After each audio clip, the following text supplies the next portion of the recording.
श्री स्वामी समर्थ मैत्रिणींनो, आजच्या व्हिडिओमध्ये तुमचे स्वागत आहे आणि आपल्या व्हिडिओची सुरुवात झालेली आहे। शुभ सकाळ सर्वांना। आणि व्हिडिओची सुरुवात रेसिपीने होत आहे। आजची रेसिपी आहे गवारी किंवा आपण त्याला बाऊची सुद्धा म्हणू शकतो। आमच्या इकडे तर असंच म्हणतात या भाजीला, तुमच्या इकडे काय म्हणतात ते नक्की कळवा। गवारी मी निवडून स्वच्छ धुवून घेतलेले आहे आणि तव्यामध्ये आधी चटचट अशी भाजून घेतलेले आहे।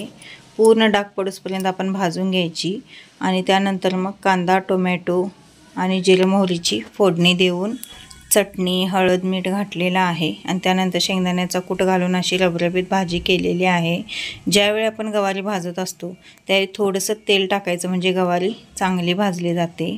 आणि देवपूजा आज यांच्याकडे आहे। देवपूजा आम्ही दोघं मिळून करणार आहे। त्यांना म्हटलं तुम्ही देव खाली काढून घ्या, तोपर्यंत मी पीठ वगैरे मळून घेते, कारण हा जो व्हिडिओ आहे तो रविवारचा आहे आणि गवारीची भाजी मी शनिवारी संध्याकाळी केलेली होती। आणि रविवारी श्रीचा NMSचा पेपर होता। तुम्हाला मी कालच्या व्हिडिओमध्ये सांगितलेलं की त्याचा आज पेपर आहे, त्यामुळे तो 9, 9:15 जाणार। यांचं काम सकाळी असल्यामुळे त्यांना म्हटलं मी तुम्ही थोड्या वेळाने जावा आणि श्रीला सोडून जावा, म्हणून मग ते थांबलेले आहेत आणि श्रीला सोडून मग जाणार आहेत। 8:30 वाजता श्रीला सोडणार। आमच्या एक ओळखीच्या ताई तिथे राहतात शाळेजवळ, त्यांच्या घरात सोडणार आणि जाणार। मग श्री तिथून मग त्या ताईंच्या घरातून 9:30 पावणे 10ला मग त्या शाळेत जाईल।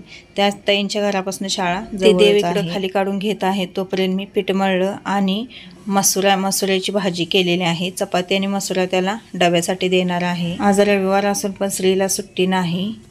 हा जो पेपर आहे श्रीचा तो शेवटचाच आहे NMSचा, कारण मध्ये एकदा 15 दिवसापूर्वी त्याची अनेक एक्झाम झालेली होती। आणि देवाचे हळदी कुंकवाचे साहित्य ठेवण्यासाठी मी असं बास्केट केलेलं आहे बघा, कारण एकाच ठिकाणी आपल्याला सगळं मिळतं आणि परत देवाजवळ पण आपल्या अजिबात असा पसारा दिसत नाही। नाहीतर देवाऱ्याजवळ आपल्या आजूबाजूला असं ते सगळ्या डब्याच दिसतात, मग अजिबात ते चांगलं वाटत नाही। त्यामुळे मी काय केलेलं आहे तर असं एक बास्केट केलेलं आहे आणि त्या बास्केटमध्येच मी सगळं भरून ठेवते, म्हणजे ते बास्केट एक वर ठेवलं की अजिबात पसारा पण दिसत नाही आणि आपल्याला घेण्यासाठी पण बरं पडतं। जेवढी सकाळी मैत्रिणींना लवकर उठून तुम्ही अंग हलवून कामं करशील तेवढं तुम्हाला फास्ट कामं होतात आणि जेवढा कामाला वेळ होईल आणि उठायला पण वेळ होईल तेवढं आपली कामं मग दिवसभर रेंगाळत राहतात आणि सकाळी देवपूजा वगैरे सगळं आवरलं की आपल्याला पण फ्रेश वाटतं। आता थोडं थंडीचा दिवस असल्यामुळे उठू वाटत नाही, पण उठलेलं कधीही चांगलं।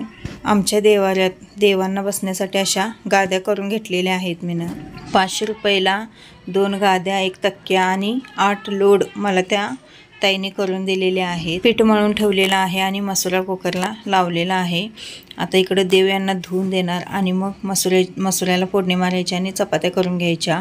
एकट्यानेच देवपूजा करायचं म्हणतं खूप वेळ लागतो, दोघांनी मिळून केलं तर पटणं होतं, त्यामुळे आम्ही दोघं पण असं बसतो। ज्यावेळी ते नसतात त्यावेळी मात्र मला एकटीलाच देवपूजा करावी लागते। मग कधी मी काय करते तर श्रीला मदतीला घेते। घरच्या कामात सगळ्यांनी मिळून केलं तर पटाटा कामं होतात, त्यामुळे प्रत्येकाने थोडी मदत केली तरी पण पटणं आवरतं। पण एकेकांच्या घरात कसं असतं की पुरुषांनी ही कामं करायची नाहीत, ती कामं करायची नाहीत असं असतं आणि पुरुष लोक पण म्हणतात मी काय हे करू काय, मी काय ते करू काय, मी काय करणार नाही असं असतं। पण आमच्या घरात तसं काय नसतं, सगळी मिळून आम्ही कामं करतो। श्रीसुद्धा आमचा अजिबात कुठल्याच गोष्टीला लाजत नाही, नाहीतर मी काय हे करू, मी काय ते करू असं कधीच तो म्हणत नाही। सर्व कामात मला तो मदत करतो, म्हणून मला मुलगी नसल्याची उणीव कधीही भासत नाही। नाहीतर सगळ्याच गोष्टी एकट्याने करायच्या म्हटल्या तर होत नाहीत।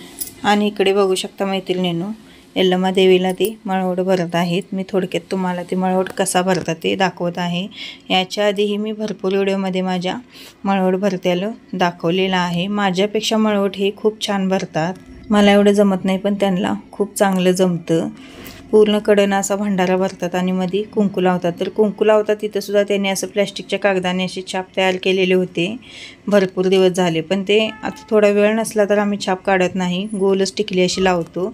वेळ असला तर मात्र ते छाप उमटवतो। मैत्रिणींनो, मार्गशीर्ष महिन्याचे उद्यापनचा पण व्हिडिओ मी टाकलेला आहे बघा, सगळ्यांनी बघा आणि मार्गशीर्ष महिन्याचं उद्यापन सगळ्यांनी करा, कारण उद्यापन केल्याशिवाय आपल्याला कोणत्याही व्रताचे फळ मिळत नाही। त्यामुळे आपल्या ऐपतीप्रमाणे 1-2 मुले असून देत किंवा सुवासने असून देत, पण उद्यापन हे करा।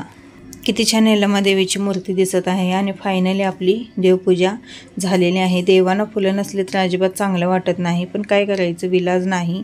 शेवटी आता त्या देवानेच पर्याय काढला पाहिजे की आपल्याला एक 500 ते 700 स्क्वेअर फूट जागा घेऊन कुठं पण घ्यावी, असं काहीतरी त्याचं नियोजन करून दिलं तर मग आपण जागा घेऊन तिथं आपली झाडे लावून देवांना घालू शकतो। बाजारामध्ये विकत मिळतात मैत्रिणींनो फुले, पण एवढी मिळत नाही। 10 रुपयाला कमीत कमी मला वाटते एक 10-12 फुलेच मिळतात। मग तेवढी कुठं लागायची एवढ्या देवांना, म्हणून मी आणतच नाही।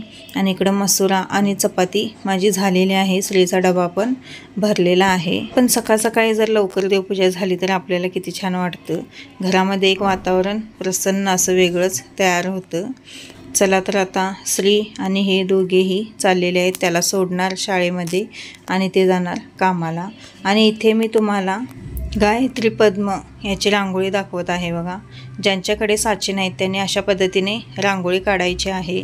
यामध्ये मैत्रिणींनो आपण 3 टिपक्याची 5 टिपक्याची रांगोळी काढू शकतो। मी इथे 3च टिपक्याची तुम्हाला दाखवलेली आहे। यामध्ये 5 टिपक्याची सुद्धा येते, जिथे वर मी 3 टिपके दिलेले आहेत तिथे तुम्ही 5 टिपके देऊन सुद्धा ती रांगोळी काढू शकता।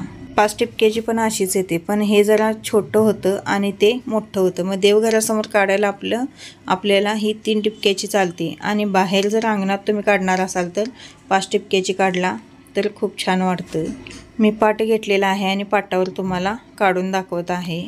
फार काही अवघड नाही, रांगोळी सोपीच आहे, फक्त आपल्याला टिपके कुठून कुठे द्यायचे एवढं कळालं की बास झालं। आणि ही रांगोळी काढली मैत्रिणींनो, तुम्ही देवाऱ्यासमोर काढा किंवा दारात काढा। मंगळवार, शुक्रवार, अमावस्या, पौर्णिमा आपण दारात किंवा देवाऱ्यासमोर काढू शकतो। ही रांगोळी काढल्यानंतर मैत्रिणींनो त्यामध्ये कलर भरून त्याच्यावर हळदी कुंकू वाहायचं आहे। कोणतीही शुभ चिन्ह तुम्ही काढला तर त्याला हळदी कुंकू नक्की वाहत जा। मग स्वस्तिक असून दे, ओम असून दे, कमळ असून दे, कुठलंही तुम्ही शुभचिन्ह काढला तर त्याच्यावर हळदी कुंकू वाहायचं आहे। मिश्रयंत्र वगैरे पण माझ्याकडे साचा आहे बघा। गाईचं पाय असून दे, गोपद्मा असून दे, ते काढला की त्याच्यावर आपण काय करायचं, हळदी कुंकू वाहायचं, कारण ती शुभचिन्ह असतात त्यामुळे हळदी कुंकू हे वाहायचंच। आणि किती छान आपलं गायत्री पद्म तयार झालेलं आहे, खूपच छान वाटतं।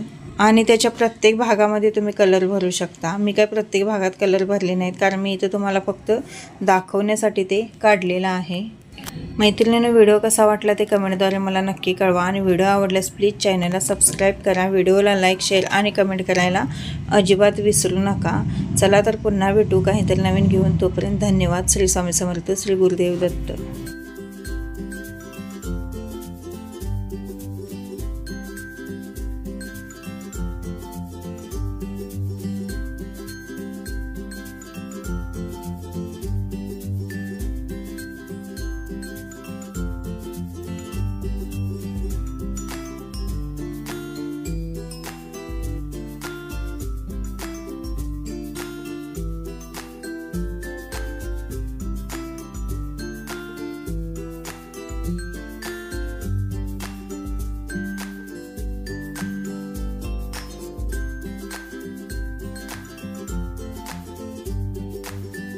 शुभ सकाळ सर्वांना, चला जाऊया कामाला।